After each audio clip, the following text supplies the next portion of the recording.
Assalamualaikum warahmatullahi wabarakatuh. Perkenalkan, nama saya Rina Puspitasari, NIM 235131689. Saya dari Prodi Manajemen Pendidikan Islam. Pada video kali ini, saya akan menjelaskan tentang manajemen lembaga pendidikan. Simak video berikut ini. Pengertian manajemen lembaga pendidikan.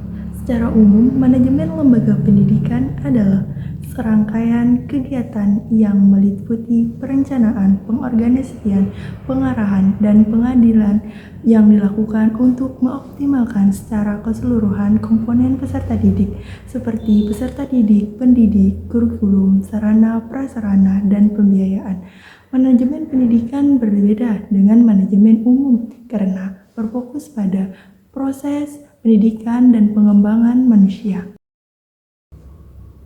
Lanjut, tujuan manajemen lembaga pendidikan. Tujuan manajemen lembaga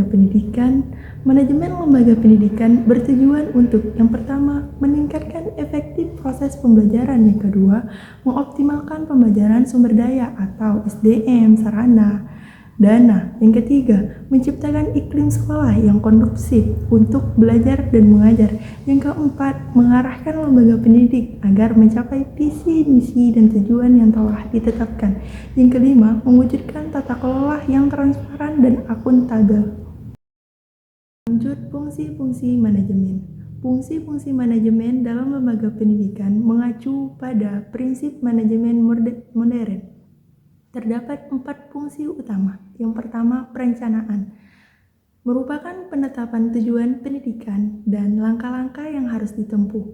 Dalam konteks sekolah, perencanaan mencakup yang pertama, penyusunan visi dan misi tujuan lembaga pendidikan. Yang kedua, rencana kerja, jangka pendek dan jangka panjang. Yang ketiga, perencanaan kurikulum dan kegiatan pembelajaran. Yang kedua, pengorganisasian. Proses mengatur struktur organisasi sekolah dan pembagian tugas sekolah kompetensi. Contohnya, yang pertama, pembentukan struktur organisasi sekolah. Yang kedua, pembagian tugas guru dan tenaga kependidikan. Yang ketiga, penetapan hubungan kerja dan koordinasi antar unit. Yang ketiga, penggerakan atau pelaksanaan. Proses memotivasi, mengarahkan, dan menggerakkan tenaga pendidik serta peserta didik untuk mencapai tujuan pendidikan.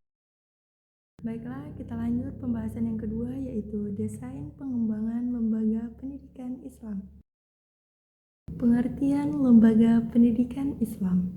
Lembaga pendidikan Islam merupakan institusi yang berfungsi melaksanakan proses pendidikan berdasarkan nilai-nilai ajaran Islam, baik di lingkungan formal, non-formal, maupun informal. Lanjut, tujuan dan fungsi lembaga pendidikan Islam. Tujuan lembaga pendidikan Islam secara umum adalah mencetak generasi muslim yang beriman, berilmu, dan beramal soleh. Fungsi lembaga pendidikan Islam meliputi yang pertama, fungsi spiritual, menanamkan nilai-nilai keislaman. Yang kedua, fungsi intelektual, mengembangkan ilmu dan pengetahuan. Yang ketiga, fungsi sosial, membentuk masyarakat berperadaban. Lanjut, desain pengembangan lembaga pendidikan Islam. Desain pengembangan lembaga pendidikan Islam adalah proses perencanaan yang mencakup restrukturisasi kurikulum, manajemen kelembagaan, sumber daya manusia, serta sarana prasarana guna mencapai tujuan pendidikan Islam. Strategi desain pengembangan lembaga pendidikan Islam. Pengembangan kurikulum integratif. Kurikulum harus dirancang untuk mengintegrasikan ilmu agama dan ilmu umum agar terjadi dikotomi antara keduanya. Model integratif ini memungkinkan peserta didik memahami hubungan antara pengetahuan modern dan nilai-nilai Islam. Yang kedua, penguatan sumber daya manusia. Guru dan tenaga kependidikan merupakan faktor penentu kualitas lembaga. Oleh karena itu, diperlukan pelatihan berkelanjutan, sertifikasi profesional, dan peningkatan kesejahteraan tenaga pendidik. Lanjut, yang ketiga, inovasi teknologi pendidikan. Pemanfaatan teknologi informasi seperti relearning management system, e-library. Yang keempat, pengembangan manajemen profesional. Manajemen lembaga pendidikan Islam harus menerapkan prinsip perencanaan strategi planning, pengawasan mutu, dan kepemimpinan yang berorientasi pada misi keislaman. Yang kelima, peningkatan kemitraan dan jaringan kemitraan dengan lembaga pemerintah, swasta, dan internasional dapat memperluas akses sumber daya dan inovasi dalam pengembangan lembaga. Lanjut, pembahasan yang ketiga yaitu konsep manajemen kurikulum lembaga pendidikan Islam. Yang pertama, kita membahas tentang pengertian manajemen kurikulum pendidikan. Kurikulum dalam pendidikan Islam dikenal dengan kata manhaj, yang berarti jalan yang jelas yang dilalui oleh pendidik dan peserta didik untuk mengembangkan pengetahuan, keterampilan, dan sikap. Sedangkan manajemen kurikulum adalah suatu sistem pengelolaan kurikulum yang kooperatif, komprehensif, sistematik dalam rangka mewujudkan ketercapaian tujuan kurikulum. Lanjut, ruang lingkup manajemen kurikulum pendidikan. Ruang lingkup manajemen kurikulum meliputi perencanaan, pengorganisasian, pelaksanaan, dan evaluasi kurikulum. Yang pertama, perencanaan kurikulum. Menurut Kaufman, perencanaan adalah proses penentuan tujuan atau sasaran yang hendak dicapai dan menetapkan jalan dan sumber yang diperlukan untuk seefisien dan seefektif mungkin. Yang kedua, pengorganisasian kurikulum. Pengorganisasian kurikulum merupakan pola atau desain bahan kurikulum yang tujuannya untuk mempermudah siswa dalam melakukan kegiatan belajar sehingga tujuan pembelajaran dapat dicapai secara efektif. Lanjut, pelaksanaan kurikulum. Secara sederhana, implementasi bisa diartikan pelaksanaan atau penerapan. Majoni dan Wilda mengemukakan implementasi sebagai evaluasi.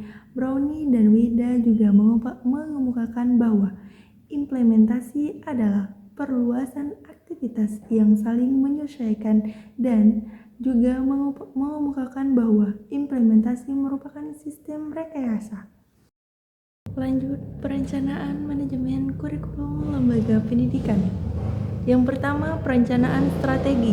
Perencanaan strategi dipahami sebagai kegiatan yang dilakukan dalam rangka perumusan standar kompetensi, penetapan isi dan struktur program, serta penyusunan strategi pelaksanaan kurikulum secara keseluruhan. Yang kedua, perencanaan program perencanaan. Program dipahami sebagai kegiatan-kegiatan yang dilakukan dalam rangka menyusun kompetensi dasar dan menetapkan materi atau bahasa pada setiap mata pelajaran. Yang ketiga, perencanaan kegiatan pembelajaran. Perencanaan kegiatan pembelajaran dipahami sebagai kegiatan yang dilakukan dalam rangka implementasi pembelajaran yang terdiri atas menyusun indikator pencapaian kompetensi, menentukan materi, menentukan strategi pembelajaran, dan menetapkan alat evaluasi pembelajaran yang akan digunakan. Lanjut, evaluasi manajemen lembaga pendidikan. Istilah evaluasi berasal dari bahasa Inggris, yaitu evaluation. Menurut Wendy Gerald Brown yang dikutip oleh A. Nursery, evaluasi adalah suatu tindakan atau suatu proses untuk menentukan nilai dari sesuatu. Evaluasi proses pembelajaran diselenggarakan dengan cara yang pertama, membandingkan proses pembelajaran yang dilaksanakan guru dengan standar proses. Dan yang kedua, mengidentifikasi kinerja guru dalam proses pembelajaran sesuai dengan kompetensi guru. Menurut Subroto yang dikutip oleh Anarsir, adapun langkah-langkah evaluasi hasil pembelajaran meliputi yang pertama, evaluasi formatif. Evaluasi formatif seringkali diartikan sebagai kegiatan. Yang kedua, evaluasi sumatif. Evaluasi sumatif adalah evaluasi yang diselenggarakan oleh guru setelah jangka waktu tertentu pada akhir semester. Setelah kita lanjut pembahasan yang keempat, yaitu manajemen pendidik dan tenaga kependidikan. Konsep manajemen pendidik dan tenaga kependidikan. Manajemen adalah pengelolaan usaha, kepengurusan, keterlaksanaan, penggunaan sumber daya manusia dan sumber daya alam secara efektif untuk mencapai sasaran organisasi yang diinginkan.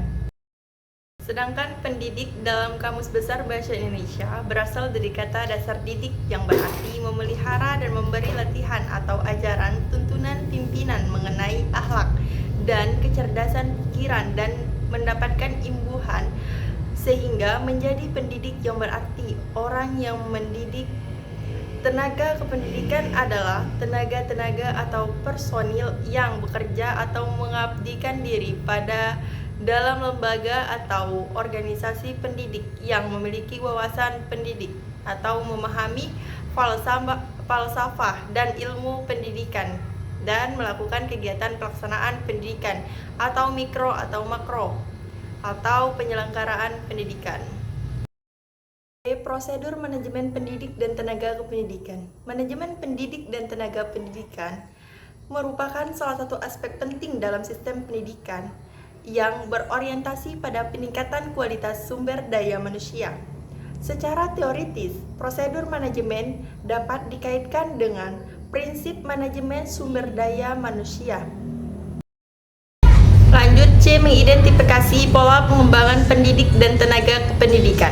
Pola pengembangan ini penting karena yang pertama membantu lembaga pendidik merancang program pelatih, pembina, dan pengembangan yang tepat sasaran. Yang kedua, memastikan bahwa tenaga pendidik dan kependidikan terus meningkatkan kompetensi mereka sesuai tuntunan kurikulum, teknologi, dan kebutuhan siswa. Yang ketiga, menjamin bahwa pengembangan tidak bersifat suatu kali saja tetapi berkelanjutan dan sistematis. Yang keempat, membantu adaptasi terhadap perubahan lingkungan pendidik, misalnya digitalisasi, pembelajaran jarak jauh, dan tantangan sosial.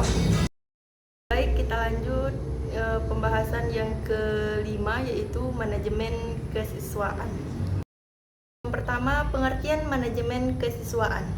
Manajemen peserta didik menurut Jaja Jahari dapat diartikan sebagai layanan yang memusatkan perhatian pada pengaturan, pengawasan, dan layanan individual seperti pengembangan keseluruhan kemampuan, minat, kebutuhan sampai matang mendapatkan proses pendidikan di sekolah.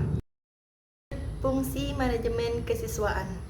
Fungsi manajemen kesiswaan termasuk dalam fungsi manajemen peserta didik, yang mana terdapat beberapa fungsi yang ada di dalamnya, yaitu sebagai wahana bagi peserta didik untuk mengembangkan diri seoptimal mungkin, baik yang berkenaan dengan dimensi-dimensi individu, sosial, aspirasi, kebutuhannya, dan dimensi potensi peserta didik lainnya. Lanjut, tujuan manajemen kesiswaan. Tujuan manajemen kesiswaan adalah untuk mengatur kegiatan siswa di sekolah agar kegiatan-kegiatan yang dilakukan dapat menunjang proses pembelajaran di lembaga pendidikan secara optimal sehingga kegiatan pembelajaran dapat berjalan lancar, tertib, dan teratur. Lanjut, prinsip manajemen kesiswaan.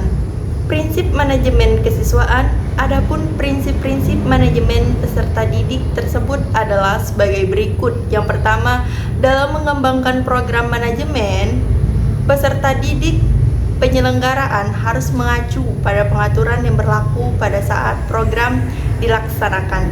Yang kedua, manajemen peserta didik dipandang sebagai bagian dari keseluruhan manajemen sekolah. Yang ketiga, sebagai bentuk kegiatan manajemen, peserta didik haruslah mengembangkan misi pendidikan dan dalam rangka mendidik para peserta didik. Yang keempat, kegiatan-kegiatan manajemen peserta didik haruslah diupayakan untuk mempersatukan peserta didik yang mempunyai aneka ragam latar belakang dan punya banyak perbedaan. Yang kelima, kegiatan manajemen peserta didik haruslah dipandang sebagai upaya pembimbingan peserta didik. Lanjut ke pembahasan yang keenam, yaitu konsep manajemen sarana dan prasarana pendidikan. Lanjut, konsep manajemen sarana dan prasarana. Manajemen sarana dan prasarana pendidikan merupakan proses pengelolaan dan pemanfaatan semua fasilitas fisik dan non-fisik yang ada di institusi pendidikan.